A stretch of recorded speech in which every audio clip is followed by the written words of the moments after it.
Hello, my name is Phil Zimbardo, and today we're going to be talking about hallucinogens. Prepare yourself for the best several minutes of your life.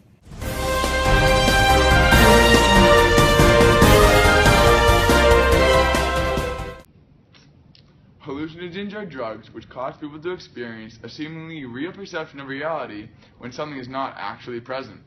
They cause distortions to a person's perception of reality. Some examples of hallucinogens are LSD, phencyclamine or PCP, peyote, psilocybin, ayahuasca, and magic mushrooms. Today we're going to be taking a closer look at the hallucinogen LSD.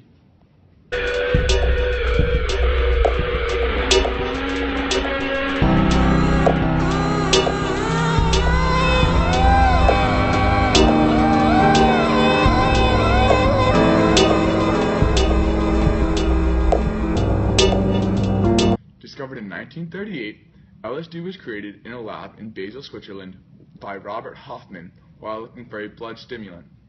It is one of the most potent mood-changing chemicals, and its main ingredient, lysergic acid, can be found in rye and other grains.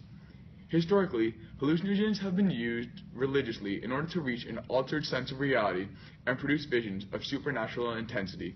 They have also been investigated in a therapeutic use and value to treat disorders such as schizophrenia, obsessive-compulsive disorder, OCD, bipolar disorder, and dementia. In its recreational use, LSD is taken orally in the form of microdot tablets or thin quarter-inch squares of gelatin called window panes.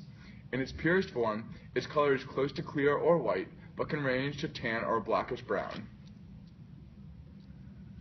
LSD and other hallucinogens became very fashionable in the United States and Europe in the 1960s, when many people were pursuing greater personal freedom and questioning old values and ideas. So people wanted to experience the hallucinogens that LSD can give. All LSD manufactured in this country is intended for illegal use, since LSD has no accepted medical use in the United States. The United States ranks first among 36 nations in the proportion of high school students ever using LSD or other hallucinogens in their lifetime. According to the 2013 National Survey on Drug Use and Health, 229,000 Americans ages 12 and older reported current use of LSD in the past month. More than 1.1 million people had used the drug in the past year.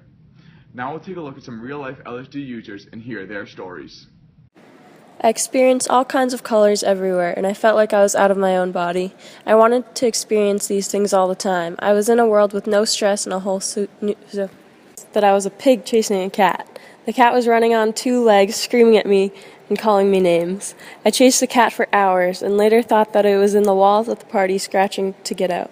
It wasn't until a week later when I found out that I had been chasing a plastic bag on all fours.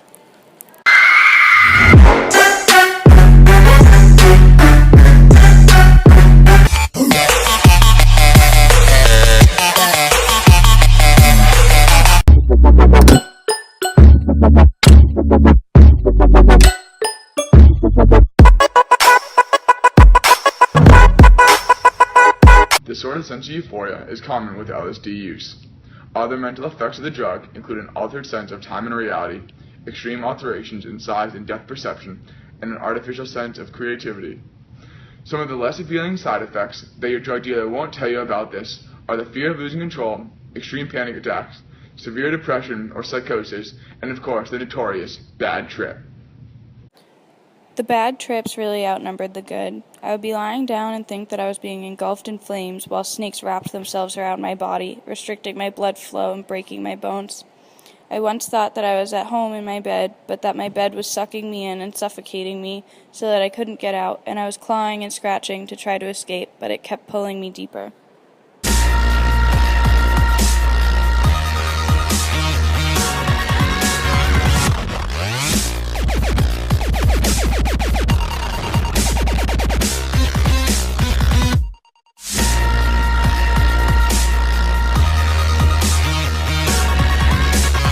A bad trip can last anywhere between 6 and 12 hours, and the user starts feeling effects anywhere from 30 minutes to 2 hours after ingestion. As we have seen, during these trips, the users feel a sense of altered reality, but there are other side effects that have yet to be mentioned. Users sometimes experience severe, terrifying thoughts and feelings of despair, fear of losing control, or fear of insanity and death. Colors, smells, sounds, and other sensations appear highly intensified. All physical effects one could experience are mydriasis, which are dilated pupils, tachycardia, abnormally rapid heart rate, higher or low body temperature, sweating or chills, goosebumps, loss of appetite, sleepiness, dry mouth, tremors, abnormally rapid breathing. These are bad trips that I still relive as flashbacks sometimes, even though I haven't used LSD in years. It's caused me to experience a lot of depression, and I don't really have much of a sense of reality anymore. My doctors diagnosed me with having hallucinogen-induced persisting perceptual disorder known as HPPD. The flashbacks persist and cause me to not be able to live a normal life. Reliving these trips makes it difficult to be able to distinguish what is reality.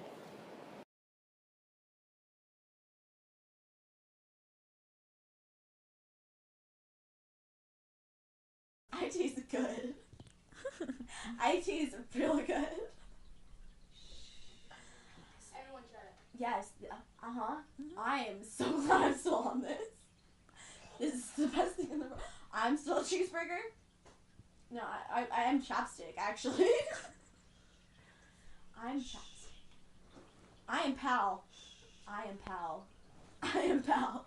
I am one big fuzzy dog.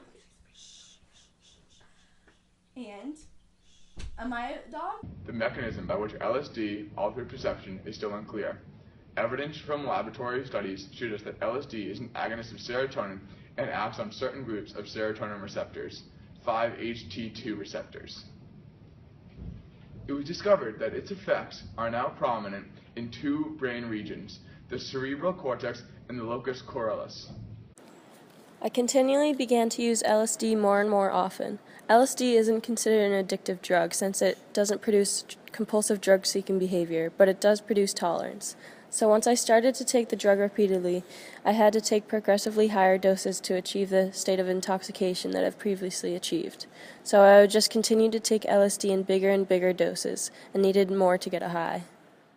Thanks for watching, and please join us next time on the Phil Zimbardo Show.